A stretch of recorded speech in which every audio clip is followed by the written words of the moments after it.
అసలు చర్చిలో ఏమిస్తున్నారా మీరు? ఏమిస్తున్నారు నాకు అర్థం కావట్లేదు. అసలు వాళ్ళ బ్రతుకుల మీద ఆశ కూడా లేకుండా చేసేస్తున్నారు కదరా.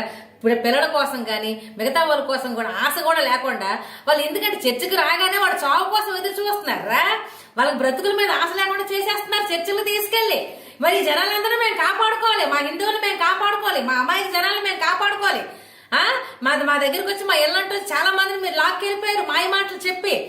వాళ్ళకా చదువు రాదు, బైబుల్లో ఉన్న చదవడం రాదు, మీరు చెప్పిందే వేదం అనుకుంటున్నారు, నమ్మేస్తున్నారు. పాపం నమ్మేసి వాళ్ళ జీవితాలను తగలేసుకొని చావుల దగ్గరికి వెళ్ళిపోతున్నారు. ఏకంగా చచ్చిపోదామంటున్నారా? చచ్చిపోతే బెస్ట్ అంటున్నారు.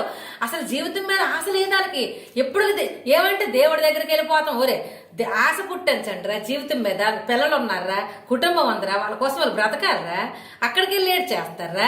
మతిస్థిమితం లేని వాళ్ళు చేసేస్తున్నారు కదరా. అమ్మ ఎవరు వెళ్ళకండి, చర్చికి వెళ్ళిన వాళ్ళు మతిస్థిమితం లేని వాళ్ళ తయారు చేసేస్తున్నారు.